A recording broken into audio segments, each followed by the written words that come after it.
بسم اللہ الرحمن الرحیم۔ ابن زیاد کے حکم سے پھر قیدیوں کی رسیوں کو باندھ دیا گیا۔ پھر اہل سادات کا یہ مظلوم قافلہ دمشق کی طرف روانہ ہو گیا۔ ان کے ہاتھ الٹے بندھے ہوئے تھے، رسیوں سے بدن جکڑے ہوئے تھے، اونٹوں کی ننگی پشتوں پر سوار تھے۔ سخی لجپال حسین کا سر نیزے پر لٹکا ہوا تھا اور ان کا وارث آج خدا کے سوا کوئی نہ تھا۔ دنیا والوں دیکھو، درد دل کی نظروں سے دیکھو، اشکبار آنکھوں سے دیکھو اور چشم گریہ سے دیکھو کہ شام عراق کے ریگستانوں میں یہ کس کا قافلہ ہے؟ یہ کون ہے جن کے ہاتھ رسیوں سے الٹے بندھے ہوئے ہیں؟ یہ کون ہے جو اونٹوں کی ننگی پشتوں پر سوار ہیں؟ یہ کون ہے جن کے پاؤں میں بیڑیاں ہیں؟ قیامت کے دن گناہگاروں کی مدد کرنے والے آج خود بے یار و مددگار ہیں، اور نسل انسانی کے قیدیوں سے اچھا برتاؤ کرنے کی تلقین کرنے والے آج خود ظالمانہ سلوک برداشت کر رہے ہیں۔ خدا کی شان بے نیازی، سادات کے یہ مظلوم قیدیوں کا قافلہ بڑے ہی صبر و شکر کے ساتھ اس مصیبت میں بھی ذکر الہی کرتا ہوا چلا جا رہا تھا۔ یزید اپنے شہنشاہی دربار میں ایک سنہری تخت پر کیسر و کسرا جیسی شان و شوکت کے ساتھ بیٹھا تھا۔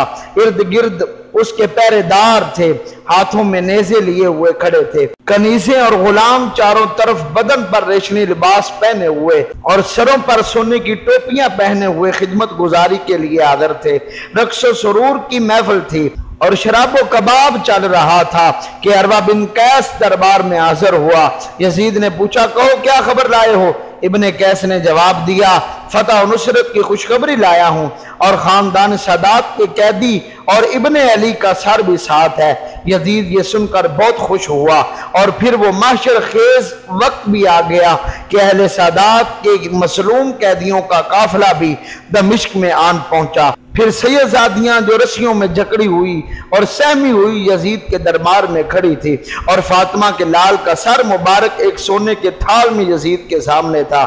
یزید نے امام زین العابدین سے کہا، تیرے باپ حسین کا ارادہ تھا میری حکومت کا تخت الٹ کر خود حکومت کرے، مگر خدا نے اس کو ہلاک کر دیا۔ اگر تیرا باپ بھی میری بیعت کر لیتا تو آج جس طرح میرے نکارے بچ رہے ہیں اس کے بھی شادیانے بچتے، اور نہ وہ قتل ہوتا اور نہ اس کے بچے قتل ہوتے اور نہ ہی تم قیدی باندھتے۔ پھر ہاشمی شیر کی گرج نے یزید کے کیسر شاہی کی دیواریں ہلا دی اور بولے، خاموش، ہاں میرے باپ نے تیری غیر اسلامی حکومت، تیری ملوکیت آمریت، تیرے فسق و فجور کے خلاف جہاد کر کے تیرے ہی ہاتھوں مری ہوئی خلافت اسلامیہ اور روح جمہوریت کو پھر زندہ کرنے کی کوشش کی، اور وہ اپنی کوشش میں کامیاب ہو گیا، اور میرا باپ مرا نہیں بلکہ اللہ کی راہ میں اپنا سر کٹا کر ہمیشہ کے لیے زندہ و جاوید ہو گیا۔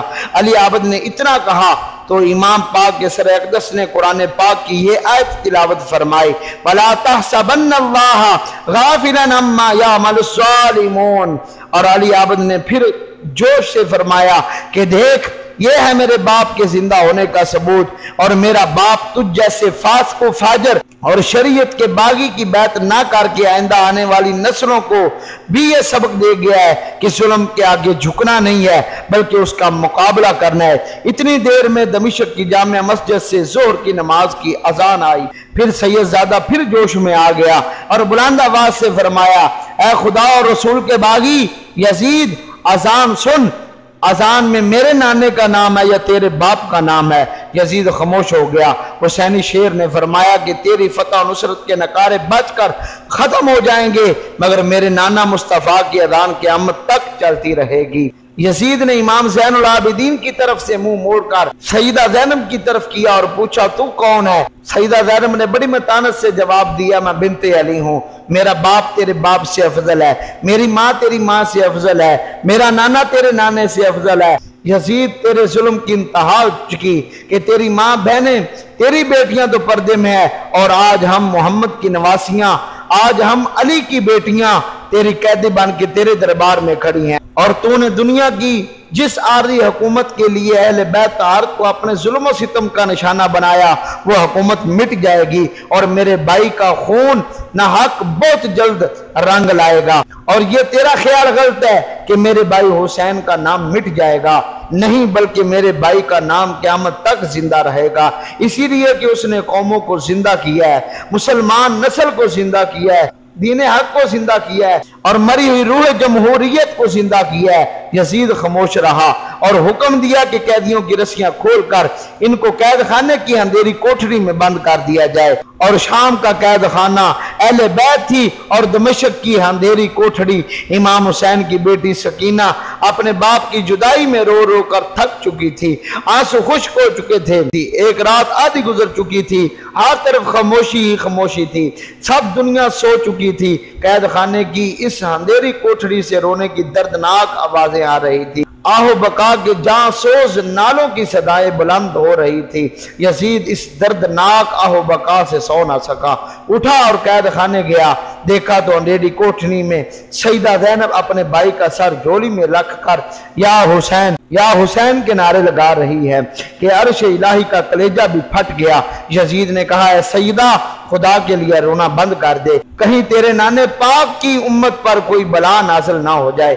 یزید کے اتنے ظلم و ستم کے بعد بھی اگر کوئی انسان اسلام کے اس باغی دین کے دشمن اور حق و صداقت کے اس مخالف کو امام حسین کے مقابلے میں کھڑا کر کے خلافت و امامت کے متعلق سوچتا ہے تو یہ اس کی ضلالت و گمراہی کی دلیل ہے اور اس کے دل کی غلاظت کا ثبوت ہے، اسی لیے وہ حق و ہدایت کا مرکز ہے، دین و اسلام کا پاسبان، خلافت اسلامیہ کا محافظ اور شریعت مصطفیٰ کا رکھوالا، اور کہاں یہ فسق و فجور کا پیکر، الہاد و باطل کا مجسمہ، عیاشی و فیاشی کا دل دادا، اور اہل بیت کا یہ مقدس قافلہ اور آل نبی کا یہ نورانی گھرانہ مدینہ منورہ پاک کی گلیوں اور نان مصطفیٰ کا سبز گنبد چھوڑ کر کوفہ کے ریگستان میں اسی لیے آیا تھا کہ نانے کے دین کو بچایا جا سکے، نانے کے دین کی خدمت ہو سکے۔